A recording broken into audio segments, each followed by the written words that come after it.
This podcast may contain adult themes and strong language.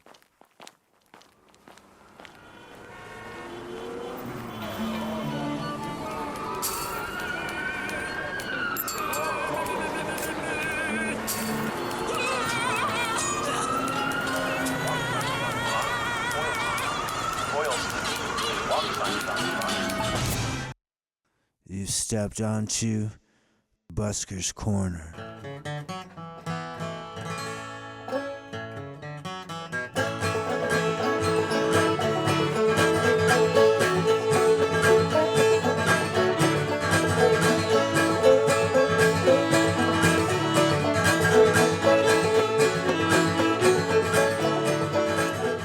All right, so here's the deal. I was busking hard. At the time, I was kind of in a stage where I was like, I'm kind of done with my hard traveling in America. I was like, I got to get where it's easy traveling. I had the 1980 bread truck. I was busking hard, guitar and harmonica, down the East Coast. And I had made it to Florida, and I had $700. So I had $700, and I was in Florida, and I said, what could I do with $700? I go, I don't know, maybe I'll go down to Puerto Rico because I spent some time in Puerto Rico before. And I said, that would be a good idea. Maybe I could work with the kids, teach them some banjo tunes.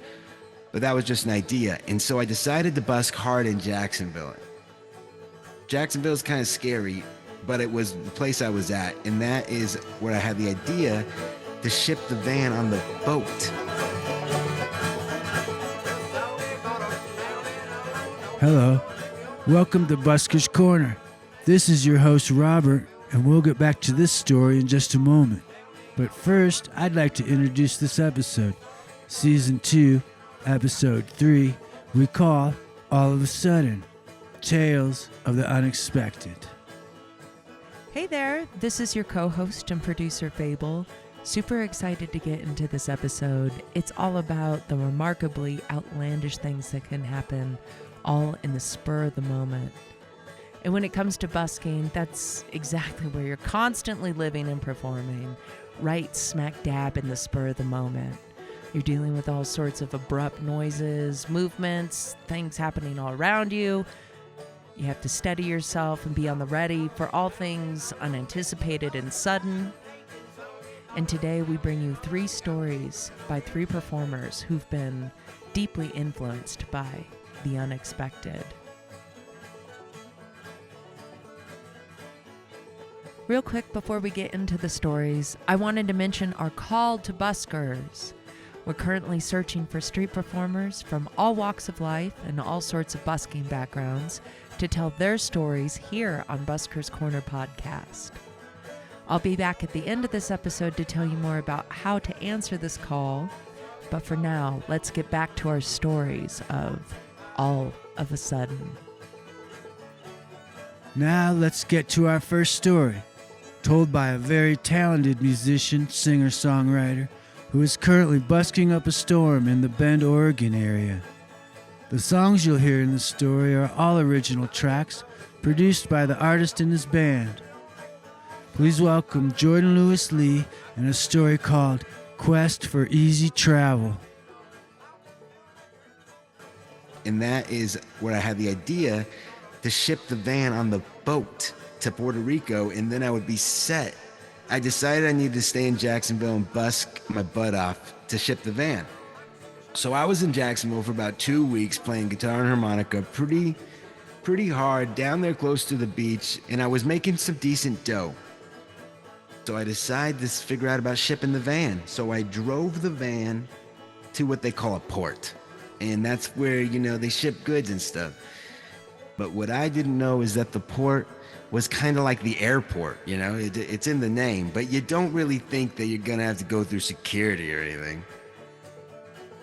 And I smoke a little bit of grass once in a while, and so I had the grass, and that was a big issue. I don't know if I'm allowed to say this, but we had some mushrooms too. And I also had a puppy. So there was some involvement with the puppy, the grass, the mushrooms, and the security didn't like that in the van. We made a nice firm deal. So I had to pay him $100 just to get in. Boom, $100. They took the grass, they took the mushrooms. I kept the puppy. We kept moving down. It turns out they wanted $2,000 to ship the van. I only had 1,000 and I couldn't leave. So I looked the guy in the eyes. I said, I'll give you $1,000 tomorrow, right? And I shook his hand. I left the van there. I busked all night like a madman. I was playing mandolin with St. Matthew. We made the dough. I come back, got the van, and then they said, I'll take you to the airport. I forgot about, the airport ticket price. So I was like, I'm just shipping the van, that'll be good. So we had to do more busking at the airport. That was the last time I saw St. Matthew, because it turns out busking at the airport is a little bit, I don't know what they would call it, but they were calling it illegal or something.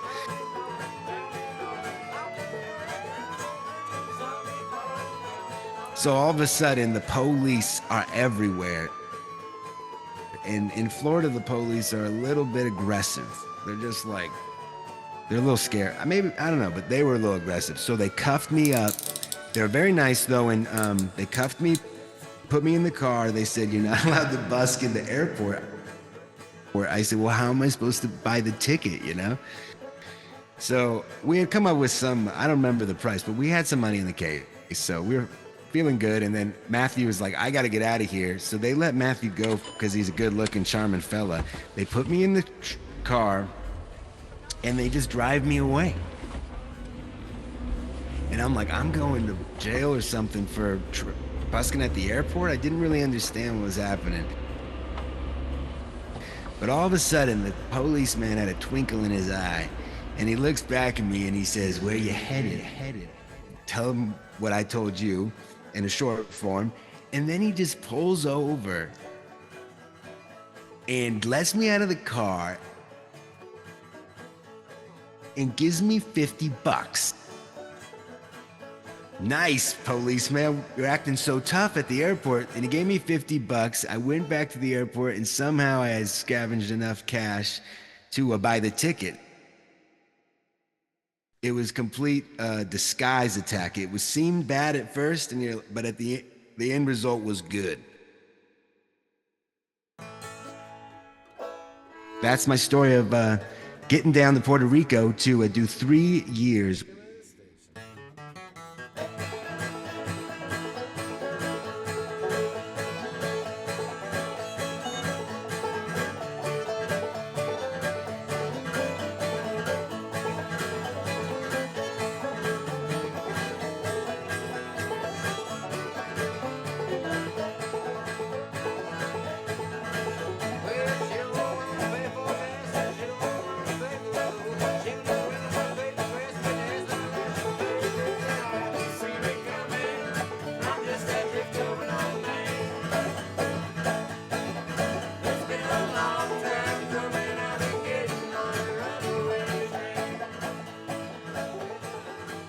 Thank you, Jordan Lewis Lee, for your story.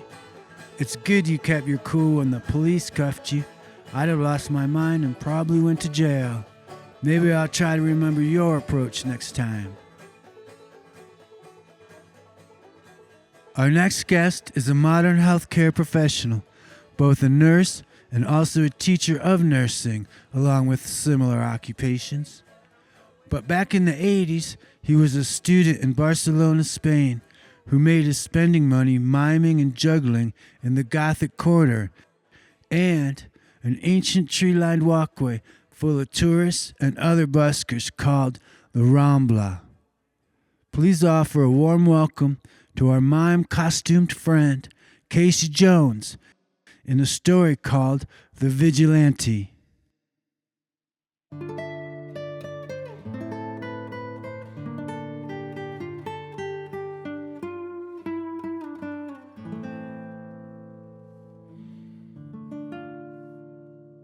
So I'm Casey Jones. I'm from Colorado Springs, Colorado. I'm a settler on the Ute land there. In the shadow of Pikes Peak was where I was born. And my busking story, I think, probably goes back sometime to maybe high school. Growing up in Colorado Springs, doing a little juggling, hanging out in downtown Colorado Springs in Cascade Park. But in 1986, I was in Barcelona, Spain. I was there as a student of letters and arts at the University of Barcelona studying pre-American literature. So I spent a year in Barcelona, and in Barcelona I really just let busking take over me, because there was such a vibrant busking scene in Barcelona in the 80s.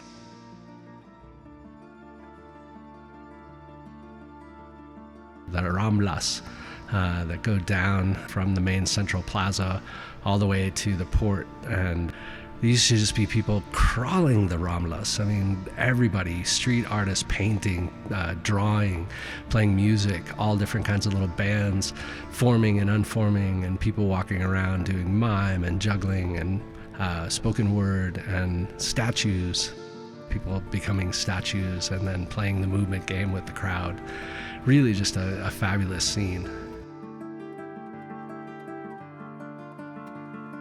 Playing in front of Sagrada Familia, really playing, not that I'm a musician, but playing with people in the plaza in front of Sagrada Familia just gave me this sense of time, that there had been mimes and jugglers there centuries before.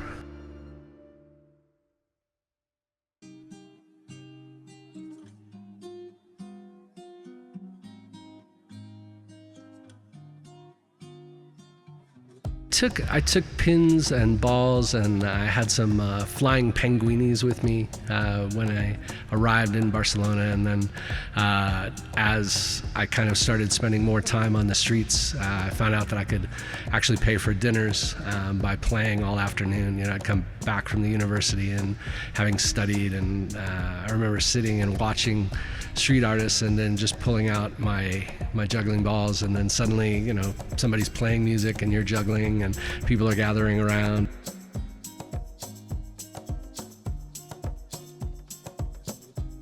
It was really, I think, there that I developed the sense of what it meant to be a street performer and to just have that fill me with such joy and wanting, daily to go back and meet people from all over the world.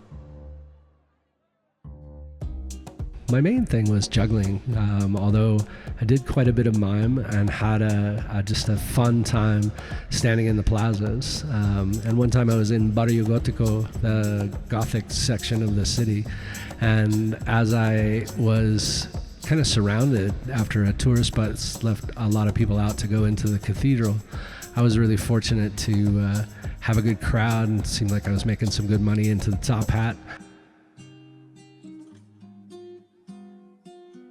Having, just a really good time, and then all of a sudden,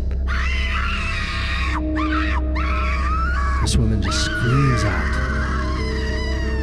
She just screams out, and I look, and there's a guy on each side of her, and one has got her purse, and the other one is holding her while the other guy turns to run.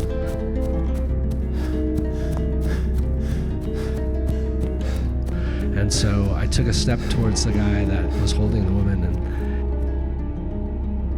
he let her go and turned around, but I knew that I needed to go and try and get this woman's purse. I don't know what I was thinking, but all of a sudden here I was running after this guy down the streets of Barcelona. And there's a art building with a Picasso, and I'm running underneath the Picasso, and I'm like chasing this guy, and we get farther and farther away from the plaza. Here I am chasing this guy down these, relatively ancient streets in the Gothic section of the city, and big stone walls, and I remember, feeling my heart pounding in my chest. And sweating, it was so hot, and I'm in whiteface and a striped black and white t-shirt, and I'm chasing this guy, and I'm not really getting any closer, and I think he's kind of slowing down to see if I will, wear out.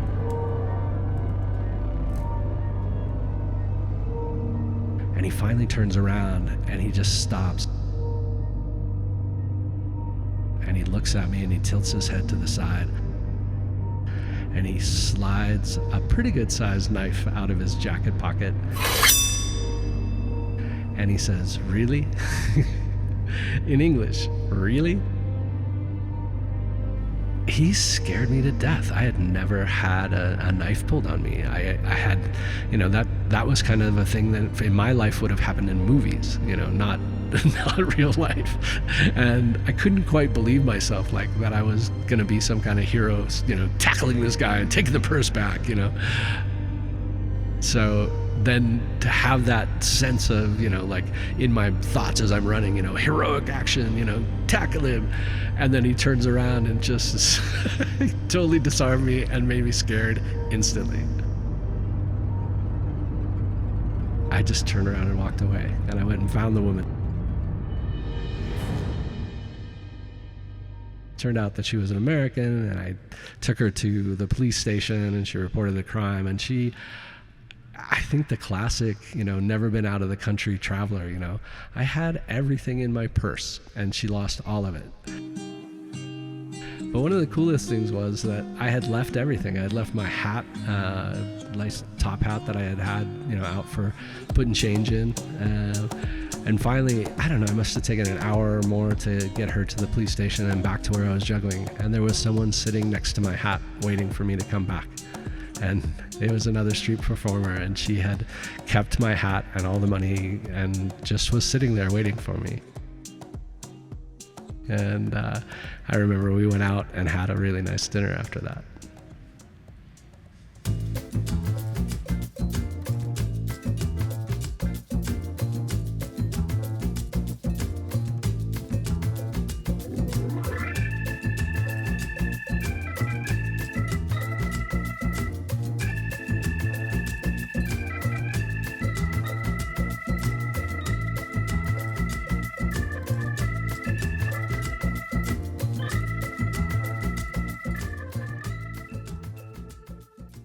Thank you, Casey Jones, for such a cool story. It must have been amazing to be there in that time and that place. Luckily, you didn't get stabbed, and you were able to tell us your tale here on Busker's Corner podcast.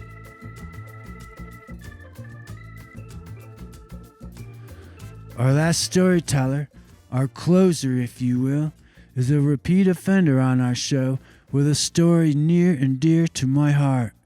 Because back in the mid-90s in downtown Phoenix, I was there. Please welcome the incredible ex-Ozzy Ozfest tour fire breather, fakir magician, and all-around sideshow pro, Captain Stephen Strange, in this story called Dead Bad.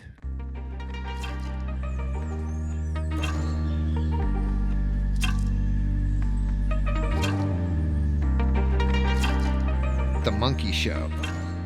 The Monkey Show, it was basically my experimental debut into the fakir magic realm. And it was a grueling show. I did skewers through my face. Yeah, I put hot coals in my mouth and breathed out fire and smoke. Put my hand in animal traps. And I kept selling the whole time. I was like, at the end of this show, I'm gonna catch a bullet. All right, but it's not gonna be a trick. It's gonna be a real bullet, but it's gonna be a 22 short. So it's a half powder, low velocity, and I've got this specialized, crafted mouthpiece that's gonna protect my mouth from being shattered by the force of the bullet. And I'm gonna have this motherfucker actually shoot a bullet into my actual mouth. Now, I came up with this act because a dude actually did this, and the force of the bullet caused the mouthpiece to wreck his mouth. Just, right? So I knew there was already a failure out there for people to worry for me. So that was great for publicity. And then I just went around and told everybody I was going to do this thing, and I would make it sound like the most irresponsible possible approach ever. I would just come out like, yeah, no, it's going to be great. I got this guy. He's shot the gun a couple of times. We're good. And everybody's like, dude. And people were trying to talk me out of it. They were like, dude, you can't. I had a lot of people really upset and worked up about this fucking dumbass magician. This fucking dumbass magician thinks he's going to actually catch a fucking bullet. What is wrong with this guy? And nobody at this point in time, mind you, had seen me like walking through broken glass, eating fire, because I'd just been practicing on my own, training on my own. It was kind of like a hidden thing. So first, mind you, nobody's seen any of this material. The show starts out, I basically just start mutilating myself, basically, in the most theatrical way possible. I'm eating champagne glasses, chewing up champagne glasses. It's a 1 hour show. All right, let me make that clear. I'm doing 1 hour. Each of these bits is like a couple of minutes long. 1 hour, no break.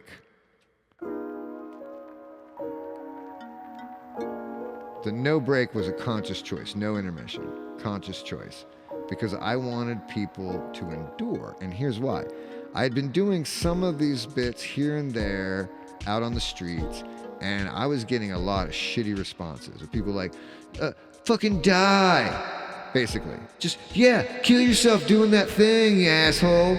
And I was just like, you know, these people don't really know what they're saying. They don't really want to see me die. Like, if they did, I'd be scarred for life, you know? And it just started to really eat at me. And so finally I was like, you know what? I'm going to put together a show where I do fucking die. And then they can see how they feel about it. Simple as that. And so the no intermission was part of the psychology of it. I wanted you to be worn out by the time you got to the end of the show. Yeah, so by the end of the show, I'm shirtless. I'm bald, you know, I have my head shaved at the time. And my little handlebar mustache, my little devil goatee. And yeah, and I said, okay, so we're gonna catch a bullet. Right?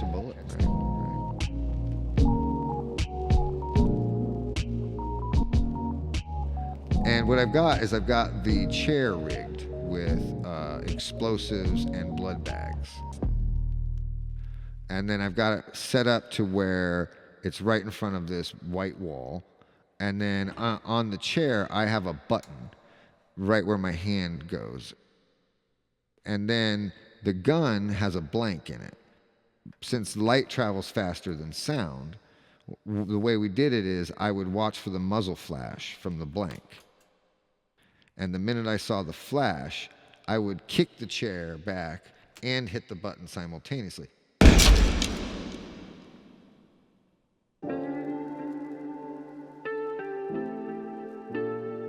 Now, timing-wise, it's not great, but you would never, ever notice because your brain is not working that fast. And so it looks really bad.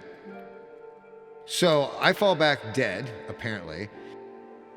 I've instructed Jeff to let everybody know not to dial 911, that he has already done that, and that if they flood the system, it's going to fuck things up, and we need them to not, you know, be wasting time right now. And then everybody was escorted out of the theater to make room for the technicians when they show up.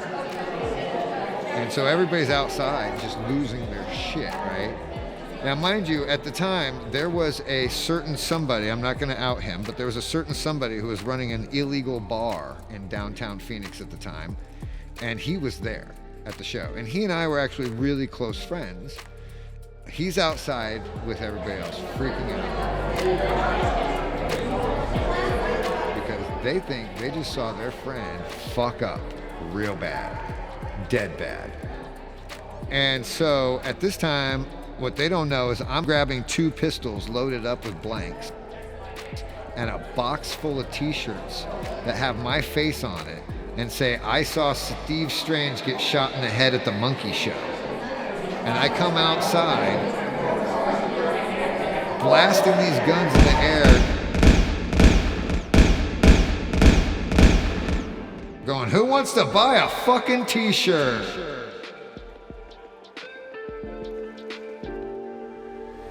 And all these people are traumatized just looking at me, alive all of a sudden, fine all of a sudden, shooting guns in random places, going, buy your fucking t-shirts. And yeah, the drug dealing bar owner with strong men for his employees comes up to me and goes, fuck you. And I go, what? He goes, fuck you and all your fucking bullshit, dude. He goes, you know, I almost cried. And I go, well, yeah, I mean, I'm trying to evoke emotion, you know? He goes, no, fuck that. He goes, I almost cried. Dude, you know what would have happened if I had cried in front of my people? He goes, I'd have lost all respect. It'd have fucked up my business, dude. You almost fucked up my shit with your stupid antics. Yeah, he didn't talk to me for quite a while. He was pretty mad. And so I was glad that I chose not to have the hired ambulance show up and take me away and not tell anybody and then just show up in public, which was my original idea. No, I'm glad I broke the joke at the end of the night instead of leaving people hanging and then just like appearing like a ghost at Safeway. So yeah, so that was my first big show, doing the sideshow stuff, and it was just I just wanted everybody to experience what it would be like if their taunts became real. If they were like, you know, fucking do it until you're dead. Well, I just did. Now how do you feel? It feels pretty miserable, doesn't it? Now buy a fucking t-shirt. And I sold all those shirts.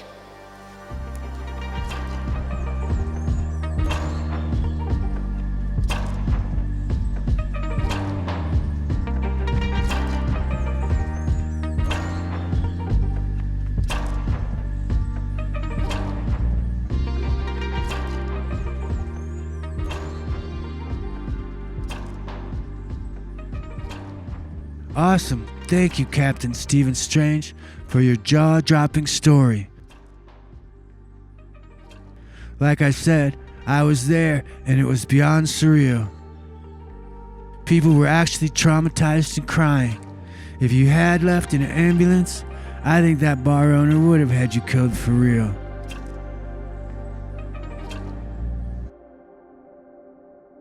So anyway, that brings us to the end of episode 3, season 2 of Busker's Corner podcast, where we hear a story about a crazy arrest that all of a sudden buys the needed plane ticket.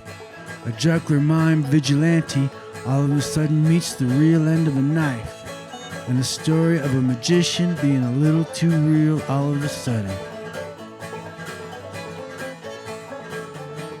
If you'd like more info and to keep up with any or all storytellers on this episode, and we highly encourage that you do, please check out our show notes. You'll find everybody's links there.